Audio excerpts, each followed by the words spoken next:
Okay, so before I get into any proofs of identities or derivations of the electromagnetic wave equation, we first had to cover some preliminary definitions that we use in our derivations and proofs.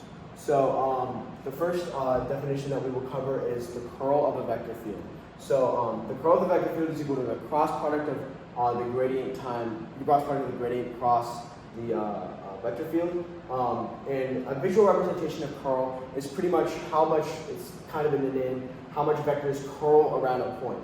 So if we look here, it looks like something spinning. You can imagine this as water like flowing down into a drain almost. Well, not almost, that's what it is. And so if the vectors curl in a counterclockwise way, the curl will be greater than 0, for example, and if it's clockwise, the curl will be less than 0. And so you can see how this can be useful in electrodynamics because like magnetic fields, maybe like around a wire, like it curls around the wire. You can use that using the right hand rule. All right. The next definition that we cover is divergence. So the divergence of a point is so for curl, something equal to the curl of a vector field is another vector. The reason where I write greater than 0 or less than 0 is pretty much just an orientation thing. But divergence, on the other hand, the divergence of a vector field is a scalar. So it's equal to the gradient dot the vector field, and what you can imagine it visually as vectors like pointing out of maybe a source. So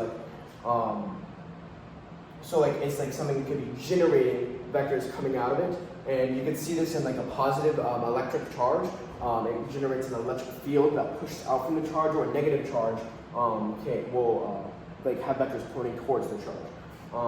And so you can see that when the arrows point out of a point, the divergence is greater than 0. When the vectors point into a point, the divergence is negative. So these are the two differential vector calculus definitions that we use in our derivation of the electromagnetic wave equation, or in Maxwell's equations in general.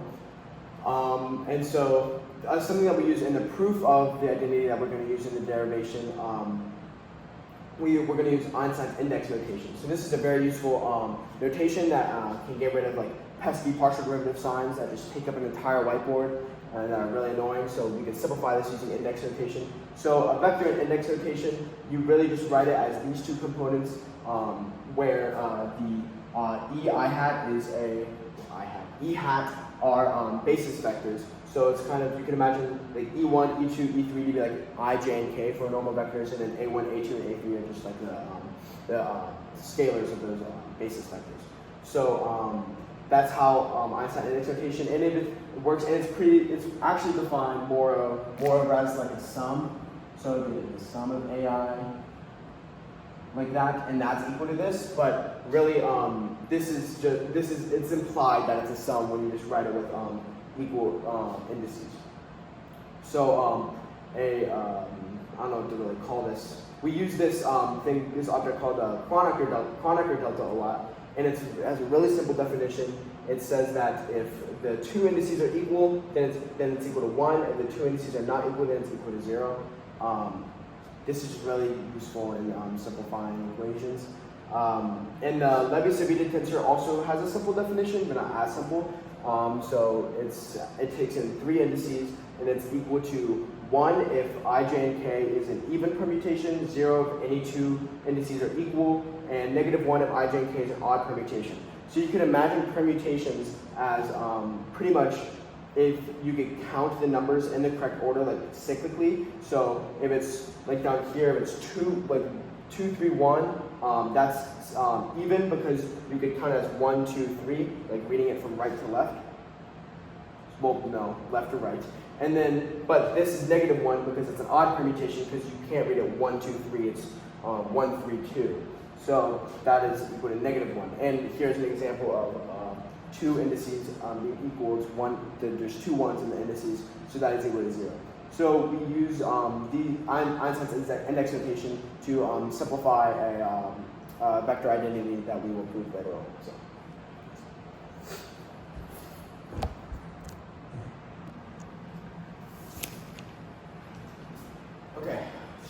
to derive the electromagnetic wave equation, we first need to start off with Maxwell's equations in a vacuum, so there's no charge. So the statement of these equations are the divergence of the electric field is equal to 0, the divergence of the magnetic field is equal to 0, the curl of the electric field is equal to the negative partial derivative of the magnetic field, and the curl of the magnetic field is equal to the permittivity of free space times the permeability of free space times the partial derivative of the electric field.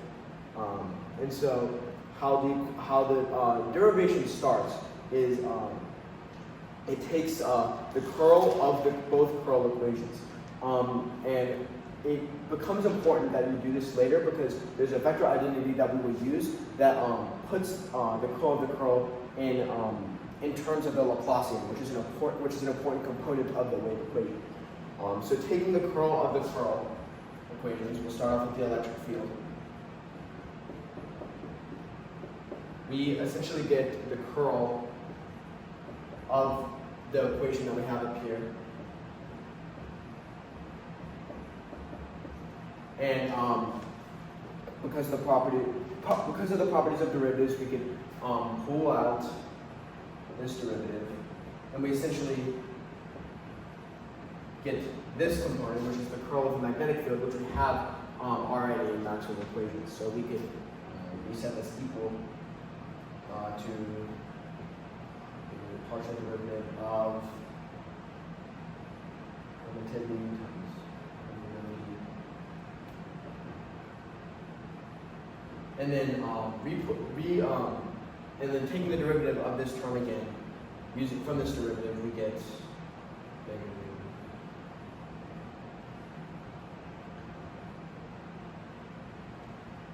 Okay, so this is what the curl of the electric field is equal to.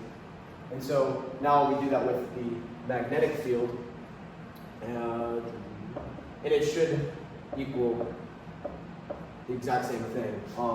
So I'm actually not going to go through that computation, but it does. It's the same. It comes out being the exact same thing, just with obviously equaling the second partial derivative of the magnetic field instead of the electric field. Okay, and so now I'm going to use the vector identity I talked about, which the statement of that identity is the curl of an arbitrary vector field is equal to the gradient of the divergence of the arbitrary vector field minus the Laplacian, which is kind of like the second gradient, so you could say. And so if we write down, let's write down the electric field version of this. So the gradient of the divergence of the electric field minus the Laplacian of the electric field. We could take from Maxwell's equations that in a vacuum that the divergence of the electric field is equal to 0. So this term will tend to 0, and we can set these two equations pretty much equal to their Laplacian counterparts. So taking the electric field, we get that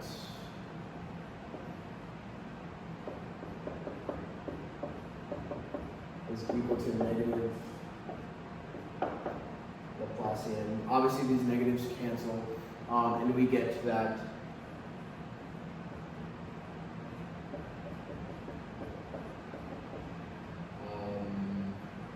minus Laplacian electric field is equal to 0.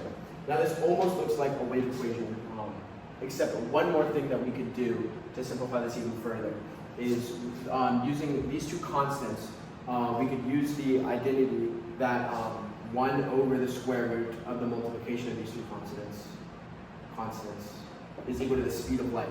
So rearranging this, we could get that 1 over c squared is equal to the multiplication of these two constants. So the final electromagnetic wave equation for the electric field, which just looks the exact same for the magnetic field, except we replace the electric field symbol with the magnetic field symbol, is 1 over speed of light squared times the second partial derivative of the electric field minus the Laplacian of the electric field is equal to 0.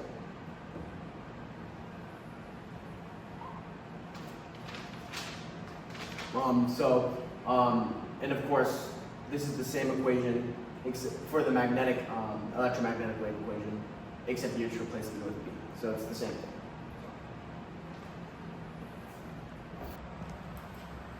Okay, so to prove the curl of the curl identity, first we need to put the statement into terms of Einstein's index notation. So first to do that, we obviously have to define a cross product. So a cross product in Einstein's index notation is of two arbitrary vectors. The I component of the cross product of two arbitrary vectors is equal to the Levi-Civita tensor times the J component of the first vector times the K component of the B vector. And it's common practice that if you take any component of the of a cross product, then that should be the first indice in your Levi-Civita tensor, because then the two that follow are the last two. The two that follow in the I component are the last two values in the Levi-Civita. The last two indices in the Levi-Civita tensor. All right. So using this definition of cross product, we can define curl. So the I component of the curl of a vector field is equal to the Levi-Civita tensor times the J component of, this is pretty much defined as the gradient you can imagine in index notation, because it's like it's like a sum. You would take the sum of all the partial derivatives, and then the K component of the vector field. All right, so now that we have curl defined, we can start with the proof. So taking the curl of the curl, let me take the I component of that. That should, using this definition of curl, this should equal, let's see, the tensor times gradient, and then we're just going to put in the K component of this cross product, which is another curl, because like we have up here, you take the K component, you just take the K component of the second vector, which is pretty much what we have here. And so to fully expand this, it will be Levi-Civita tensor times J, and then second Levi-Civita tensor. Because we're taking the K component, K has to be the first indice in our Levi-Civita tensor, and then K, B, min. Okay, so this is the fully expanded version of this, and then we can rearrange these terms so that we can evaluate what this means. Right. So at this point, we need to show an identity within Einstein's index notation that uses the Kronecker delta and the Levi-Civita tensor. So when you multiply two permutation tensors, I'm sick and tired of saying Levi-Civita because I keep stumbling my words. This is equal to the determinant of, it would be IA, IB, JA, JB. Let's see what that works. Okay, and this is equal to Kronecker delta IA, Kronecker delta JB minus Kronecker delta IB, Kronecker delta JA. So now we can take this term and put it in our solution. Well, not solution. So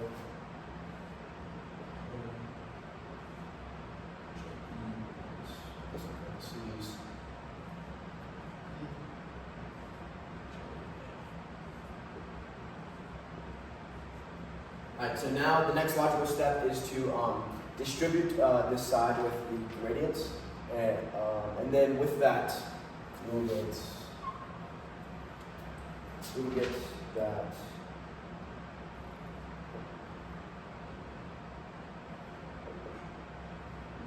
times minus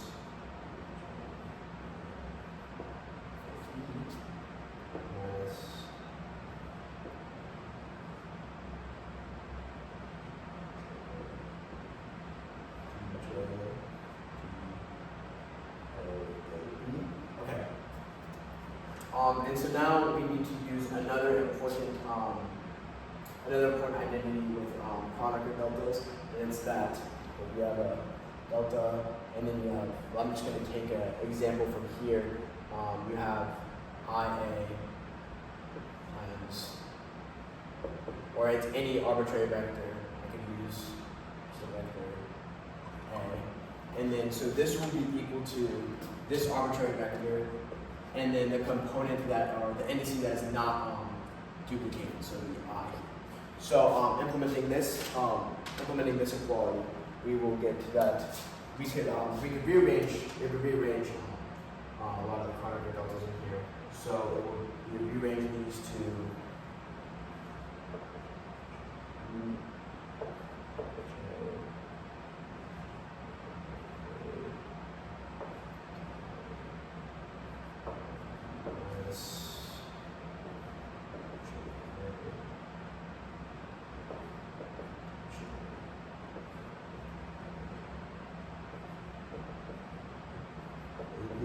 and so now applying this identity, we can reduce this to an equation with no Kronecker deltas. So we will get that this is equal to dB I AB minus dA